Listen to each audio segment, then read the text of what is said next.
जय श्री कृष्ण। श्रीमद् भगवत गीता अंतर्राष्ट्रीय ज्ञान ग्रंथ है। हम सब मनुष्य बुद्धि प्रधान हैं और बुद्धि के द्वारा ही विभिन्न प्रकार के निर्णय करके अपने जीवन के विभिन्न कार्यों का संपादन करते हैं। हम सब लोगों को निरंतर जीवन में निर्णय लेना पड़ता है, चाहे पारिवारिक जीवन हो, चाहे सामाजिक जीवन हो, चाहे राजनैतिक जीवन हो, चाहे अंतर्राष्ट्रीय कूटनीति हो। हम वही कर्म करते हैं जिसका हम निर्णय लेते हैं। अगर दो देशों में युद्ध हो रहा है तो युद्ध का पहले निर्णय होता है, फिर युद्ध किया जाता है। युद्ध को रोकने के लिए भी पहले समझौता होता है, फिर युद्ध रुकता है। इसलिए श्रीमद् भगवत गीता के ज्ञान के द्वारा हम अपनी बुद्धि, अपने कर्म, अपने जीवन के विभिन्न क्रियाकलापों को समझने का प्रयास कर रहे हैं।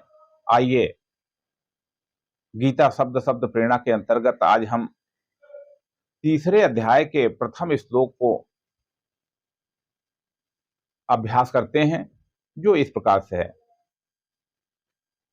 अर्जुन उवाच ज्यायसि चेत् कर्मणस्ते मता बुद्धिर्जनार्दन तत्किं कर्मणि घोरे मां नियोजयसि केशव। अर्जुन बोले, हे जनार्दन, यदि आपको कर्म की अपेक्षा ज्ञान श्रेष्ठ है, यह मान्य है, तो फिर मुझे इस युद्ध रूप घोर कर्म में आप क्यों लगा रहे हैं? बंधुओं, यह अर्जुन का प्रश्न है। प्रश्न कृष्ण पृष्ठभूमि में हो रहा है। तो दूसरे अध्याय में भगवान ने अर्जुन को सांख्य योग का जो उपदेश दिया, जिसमें उन्होंने आत्मा की अमरता पर प्रकाश डाला, फिर स्थित प्रज्ञ दर्शन बताया, फिर यह भी बात कहा कि तुम्हारा तो केवल कर्म करने में अधिकार है, फल में नहीं है। तो इन तमाम बातों को सुन करके अर्जुन के मन में यह भ्रम उत्पन्न हुआ कि बुद्धि के द्वारा बहुत सी चीजें हम अपने जीवन के लक्ष्य की बातों को तय कर सकते हैं, तो फिर कर्म करने की क्या फायदा? किसी कोने में जा करके हम ध्यान करें, चिंतन करें, मनन करें और फिर युद्ध जैसा घोर कर्म, लड़ाई मारपीट क्यों करें? क्योंकि ये कोई साधारण काम नहीं है। क्योंकि वो पहले से ही युद्ध नहीं करना चाह रहे थे। ये तो हम लोगों के जीवन की भी सामान्य बात है कि आप देखिए कि बहुत ही कम लोग हैं जो कर्म करना चाहते हैं, जो काम करना चाहते हैं, और कठिन काम तो कोई ही नहीं करना चाहता है। हम लोग अब देखिए कि जब रात में सोते हैं तो अधिकतर लोगों को सवेरे उठने में कितनी दिक्कत होती है। मन यही कहता है कि थोड़ी देर और सो जाओ। जब हम काम करना शुरू कर देते हैं तो हमारा मन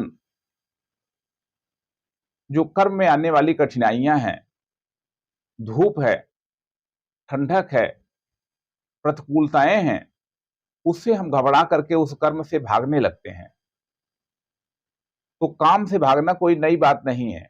आज भी आप देखिए कि बड़ी मात्रा में कोई राष्ट्र तभी प्रगति कर पाता है जब वो कर्मशील हो, लेकिन कर्म से भागने वाला राष्ट्र कहां आगे जा सकता है? तो इसलिए इस श्लोक में हम सब लोगों को बहुत बड़ी प्रेरणा मिलती है कि भाई हम सही बातों को ठीक से समझें।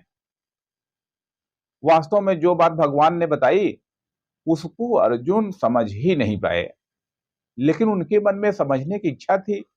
वह एक सच्चे शिष्य थे, तो बातों को वे ठीक से समझ लेना चाहते हैं, स्पष्ट कर लेना चाहते हैं, और इसीलिए उन्होंने ये प्रश्न किया। वास्तव में श्रीमद् भगवत गीता में या कृष्ण दर्शन में भगवान ने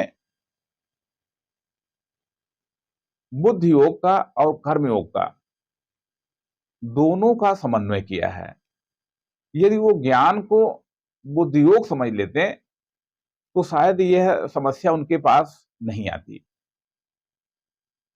बुद्धि योग यानी हमारी बुद्धि हर परिस्थिति में स्थिर हो, समान हो, सुख में, दुख में, शीत में, उष्ण में, लाभ में, हानि में, हमारे भावनाओं में कोई उबाल न आवे, कोई अंतर न आवे। क्योंकि इससे क्या होता है कि अगर हम भावनाओं में बह जाते हैं तो हमारे मन का चक्कर आरपीएम बढ़ जाता है, या तो हमारे अंदर रिटार्डेशन पैदा हो जाता है और हम कर्म करना छोड़ देते हैं। तो कर्म एक आवश्यक चीज है, ये बात भगवान ने आगे चल करके इस तीसरे अध्याय में स्पष्ट किया है।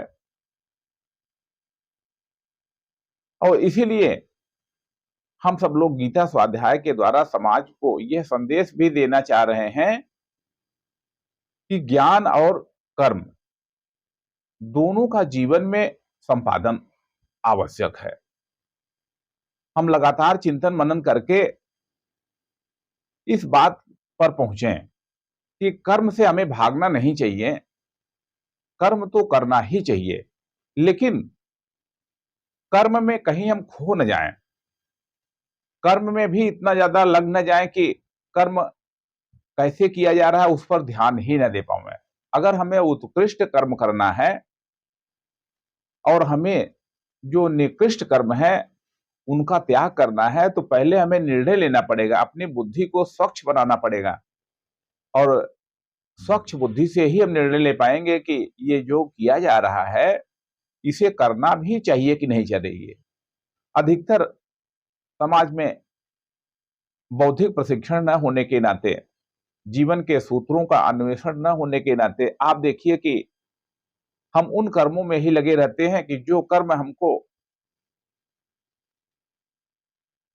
अच्छा फल देने वाले नहीं हैं, हमको दुख देने वाले हैं, या हमारे जीवन में एक तरीके से वो बोझ बन करके ही रहने वाले हैं।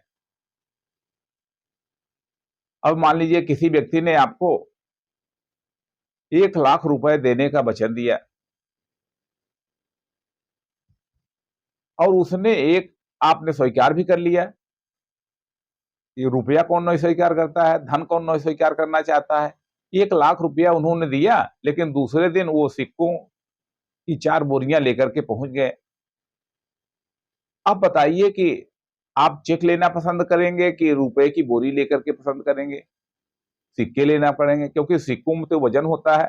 सिक्कों को रखना भी आसान काम नहीं है, उनका परिवहन कैसे होगा।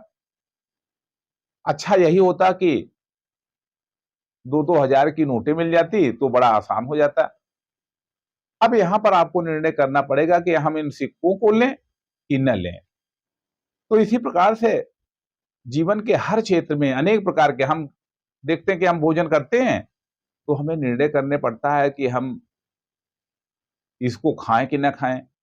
इसी प्रकार से भोजन करते समय आप बहुत से लोग तो भोजन को ऐसे करते हैं कि सबसे निम्न श्रेणी का काम यही है, इतनी जल्दी जल्दी भोजन करते हैं।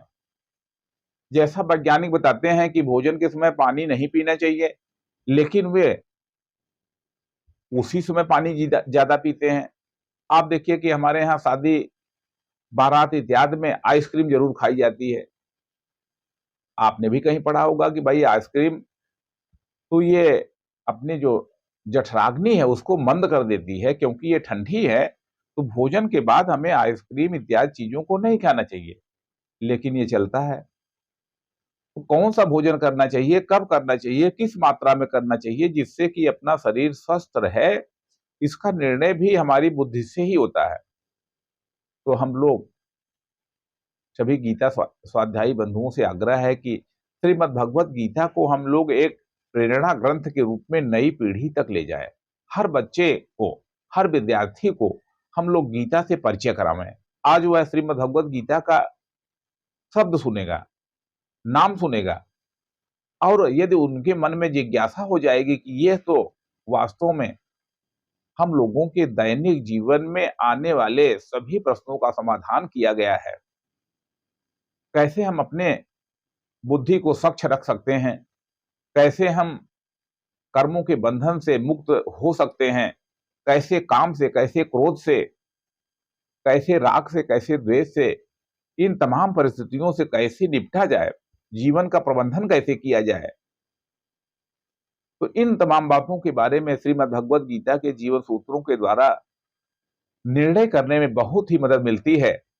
इसलिए आइए हम सब लोग श्रीमद् भगवत गीता जयंती आयोजन समिति के माध्यम से गांव-गांव गीता जयंती मनाने का संकल्प लें, जन-जन को प्रेरित करें और प्रत्येक विद्यार्थी को गीता प्रेरक के रूप में कार्य करने का संकल्प दिलवाएं। उसे गीता प्रेरक के रूप में काम करना है, इसका मतलब ये नहीं है कि उसे अपनी पढ़ाई और अपने काम को छोड़ देना है। बस उससे इतना ही करना है, अपने आप को याद कराना है, अपनी स्मृति में लाना है कि मैं भगवान का कार्य करूंगा, मैं गीता प्रेरक बन रहा हूं। तो 2-4 लोगों से, अपने मित्रों से या कम से कम स्वयं से कहूंगा कि मुझे गीता का स्वाध्याय करना है।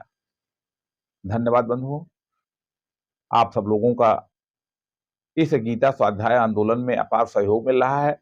सभी को धन्यवाद। पूरी वीडियो को आप सब लोग देखें,